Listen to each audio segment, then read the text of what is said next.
much, Presiding Officer. To ask the Scottish Government what its response is to the not-for-profit energy supply company, Our Power, going out of business. Cabinet Secretary Aileen Campbell. Thank you. It is disappointing and sad that Our Power has had to cease trading. The Scottish Government has supported Our Power in its aim of tackling fuel poverty since 2015, supplying low-cost energy to households in Scotland.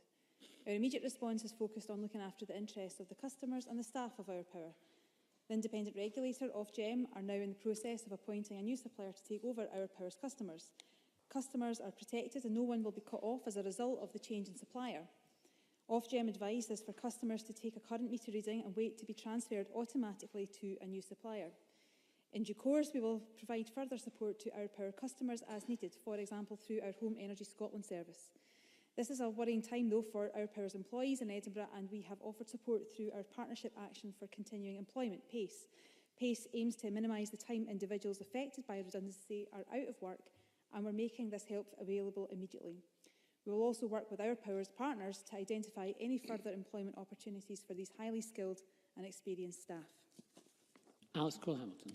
I'm grateful to the Minister for that reply. 70 people in Edinburgh are fearing for their jobs, and I welcome her commitment to supporting them through PACE. Our Power's plight is a shame for staff, customers and the prospect of healthier competition in the energy supply market. Backers included housing associations and, of course, the government. So can I ask, when were the ministers first told about the company's cash flow problems, and did it seek any reassurances or to intervene at that point? What is the total financial backing provided to Our Power by the Scottish Government? What was the balance of loans and grants, and what ministers' expectations were for recovering these? And finally, can the Minister confirm where staff stand in relation to other creditors in the event of the company's demise? Cabinet Secretary. Well, we were informed of their collection difficulties found, and that formal request was put into us on the 21st of December. Of course, though, as a foundation lender to Our Power, our relationship with Our Power has been long-standing, and we've continued to always be supportive in that relationship. Alec Cole-Hamilton is right, though, to point out the other lenders as well. This was an enterprise designed to try and tackle fuel poverty and to try and do something different in this market. And it shouldn't be forgotten that over 3.5 years, this company has been providing low-cost energy to largely social housing, the social housing sector.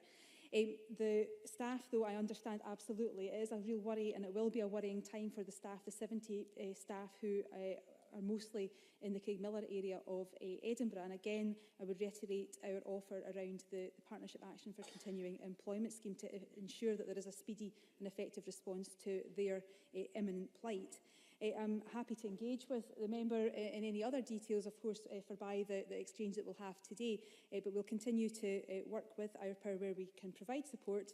And the final point, I think, was that it was a £9.5 million loan that has been provided to Our Power over these years. But again, it has been a facilitative, constructive relationship that we've had with Our Power over the years, based on the fact that we are the foundation lender. Alice Cole-Hamilton. I'm grateful for that reply. Not-for-profit, tackling fuel poverty, socially responsible, a fair deal for customers. That's what Our Power stood for, and the Scottish Government wants the same principles to underpin its own new energy company.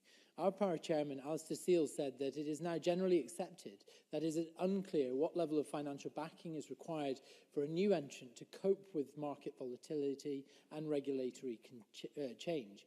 In the last year, 11 small energy companies have ceased operating. So can I ask the Cabinet Secretary, what has the Scottish Government learned from this recent volatility in the market? Have its own plans for an energy company altered at all? Has it learned or shared learning with local authorities thinking about similar ventures? And finally, has its outlined business case been concluded? What guarantees are there that it is a safe use of taxpayers' money?